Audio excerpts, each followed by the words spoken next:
Now we review Thor, Love and Thunder. Are we reviewing a dirty movie for Nancy's? Thor, Love and Thunder. So it's a chick flick. Marvel movie. Yeah, chick flick. Alrighty, ladies and gentlemen, I have seen Thor, Love and Thunder. A movie about the bromance between a broken-hearted Thor and a kitty that will not stop playing. One moment. Yeah, well, you smell like poopy. Gonna wash you later. Alright, so Thor, Love and Thunder is the story of a bromance between a broken-hearted Thor who is in a love triangle with his hammer and his axe. And, you know, somehow there is a Natalie Portman who the hammer has moved on to. And, you know, Thor is just utterly destroyed by this and very conflicted, and he has to save the day from Christian Bale. And I mean, when you look at Christian Bale there, he's Christian Bale. It's like he's Christian Bale wearing dumb makeup. I cannot see him as anything else. But we're going to set that. They said that in the comics he looked a lot more like Voldemort. Which I was like, okay, you know. It's still Christian Bale, and I can tell who that is. But anyway, so you start this movie with the Rock dude from a previous movie telling you all about how Thor had a dad bod, and then he moved on to a god bod, and he went out there and he exercised and he did stuff, and he's now a schlep who sits around until people say, yes, Thor, time to Thor some things, and then he pulls out Stormbreaker, which of course is a Thanos killing kind of weapon, and he goes, alright, I'm going to just totally own this battle, and there's no challenge for me, because I killed Thanos with this thing. Right. Yes, you're a kitty. So, now, lo and behold, he's found out that the Asgardian children are apparently in some kind of peril, and as they don't eat children anymore, they're not just going to make more of them. And Natalie Portman has cancer, but she's also like Lady Thor. The movie is kind of convoluted. I mean, there's a lot going on in this movie.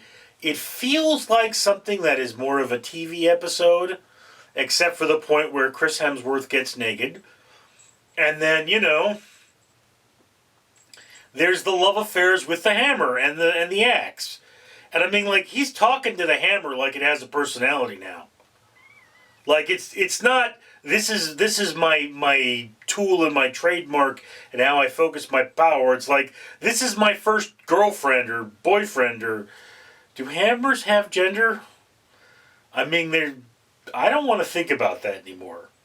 But there's probably a reason that hammer's brown. Anyway, so he's jealous that the girl has Mjolnir, and Mjolnir is even cooler than before, because Mjolnir now has this shotgun thing where it like breaks apart into the pieces it was shattered into and shreds the enemy, which is awesome. And then after it shreds the enemy, they're shredded, and it comes back together as cool Mjolnir. Yes. There is a point where he actually gives Stormbreaker a beer to deal with the fact that he doesn't have Mjolnir anymore. And I mean, I don't mean to be a dick here, but I would be upset if I lost Natalie Portman. But she's not rocking it in this movie. I mean, she's Natalie Portman, and Natalie Portman is always going to be an attractive woman. But I mean, she is not rocking it. And she's not rocking it, so you're not feeling the fact that this dude lost Natalie Portman. He just kind of looks like, you know, she kind of got a little mommy on him, and him being shallow, he left her. That's what it looks like. And, you know, they're like, who left who? Who left who? Oh, yeah, you guys are totally gonna bang. We see that. It doesn't happen in the movie, but I mean, you know what happened.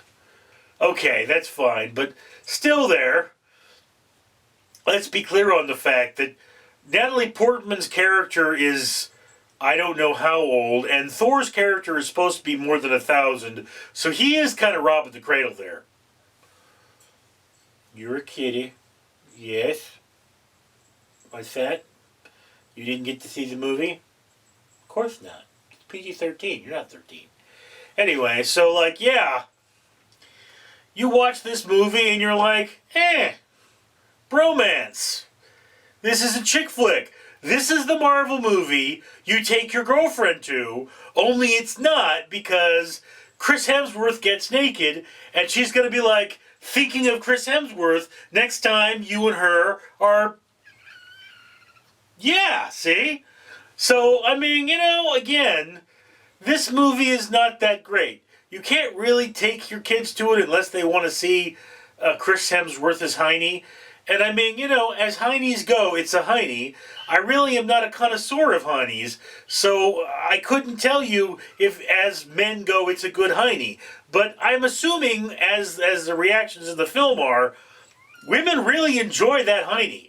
I mean, this is like, yeah, maybe you're taking your girlfriend and she's going to be like, ooh, the Heine. I want some Heine now. But then that just, I mean, the whole hammer thing just bothers me now. The more I think about it, the more the whole bromance between the axe and the hammer and the dude is just wrong. I mean, I'm all for, you know, you do you, but you do you should not be you do axe. You know, I think you should not do things with axes because it's probably dangerous, but I suppose if you hurt no one. Anyway, like I say, so this movie is a watch only if you're bored for me. I'm not a huge fan of Marvel. You're not either? Okay, good. Yes. I'm not a huge fan of Marvel. I mean, if Robert Downey Jr. isn't in it, I can pretty much take it or leave it. Okay? So, I mean, he's awesome. World-class actor. Hemsworth, talented man. Not quite Robert Downey Jr. Christian Bale, he's a little too method for my tastes. And it's just, now that I'm so familiar with him as a person and he's done his antics off stage, he's just going to be Christian Bale to me. It's hard for me to forget who he is when he's playing such a common character. And this, again, this movie, it is not something that fits in well with the MCU. It feels very cartoony. It feels very childlike, but it deals with issues that are not too childlike. So, just again, tonally, it is for 14-year-olds. It's PG-13. It's violence, man booty, and ickiness with girls.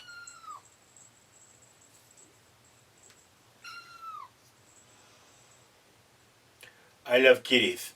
Anyway, that's just my opinion. I'd love to hear yours in the comments below. I am Richard. Greetings, humans! Your old pal Randall the Rat here, telling you that you just did something great. You watched this video, and for every 1,000 subscribers, Random Street Theater pays for a pound of trash to be pulled from the ocean from the company For Ocean! That's right. So you watching this video means that you just helped the world out a little bit. You can help the world out a little bit more by commenting on this video, liking this video, sharing it with your friends, and subscribing yourself. Do those things and we can have less trash in the ocean. And then the fish won't taste like plastic. Which doesn't really bother me. I mean, I'm a rat. I'll eat your face. But, you know, your face doesn't taste very good because it's all covered in chemicals. Brandle out. Face. Delicious.